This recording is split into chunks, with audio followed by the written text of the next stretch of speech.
হবে ডিসিএসপিরা আবার 14-এর মতো, 18-এর মতো, 24-এর মতো ব্যালট বাক্স ছিনতাই করার চিন্তা করছেন। আপনাদের প্রতি আহ্বান থাকছে, আপনাদের প্রতি আপনাদের পরিণতি হারুনের মতো এবং বেনজিরের মতো হবে। প্রিয় প্রশাসন, আপনারা রাষ্ট্রের অঙ্গ, আপনাদের ছাড়া রাষ্ট্র কোনোভাবেই প্রপারলি ফাংশন করতে পারবে না।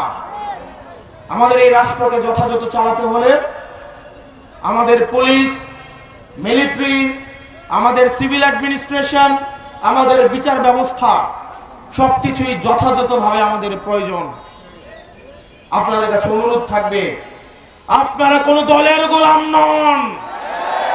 আওয়ামী লীগ আপনাদেরকে গোলাম বানাইতে চাইছে, আজকে তাদের পরিণতি এবং ঠিকানা হয়েছে দিল্লিতে। ভোগান্তি ভুলে চলে আসুন রিগালে, ওয়ারেন্টি সহ স্টাইলিশ কালেকশন নিয়ে রেডি রিগাল ফার্নিচার। আপনারা আপনাদের সহকর্মীদের থেকে শিক্ষা লাভ করেন। আমরা চাই প্রশাসন এবং পুলিশ হবে বাংলাদেশপন্থী।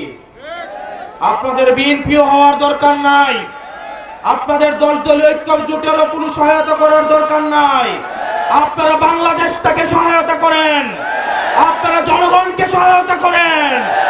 আমরা জনগণ ঢাল হয়ে জুলাইয়ে যেভাবে থানাগুলোকে পাহারা দিয়েছি, ইউনিয়ন অফিস পাহারা দিয়েছি, এই জনগণ আপনাদেরকে প্রোটেকশন দিবে। আমাদের বাংলাদেশের প্রধান এবং প্রথম সমস্যাই হচ্ছে দুর্নীতি। আপনি একটা ফুটা ট্যাঙ্কের মধ্যে যতই পানি দেন না কেন, দিন শেষে পানি থাকবে খালি। আমাদের ফুটাগুলোকে বন্ধ করতে হবে, দুর্নীতিকে বন্ধ করতে হবে। অত্যন্ত পরিতাপের বিষয়, আমাদের দুর্নীতি বন্ধের দিকে মনোযোগ নাই, কারণ আমরা দুর্নীতিবাজদেরকে আবার আমাদের অনেক দল সংসদে পাঠাচ্ছে। আগামী নির্বাচন হবে দুর্নীতিবাজদের বিরুদ্ধে নির্বাচন, আগামী নির্বাচন হবে টেন্ডারবাজদের বিরুদ্ধে নির্বাচন, আগামী নির্বাচন হবে এই চাঁদাবাজদের বিরুদ্ধে রেড কার্ডের নির্বাচন।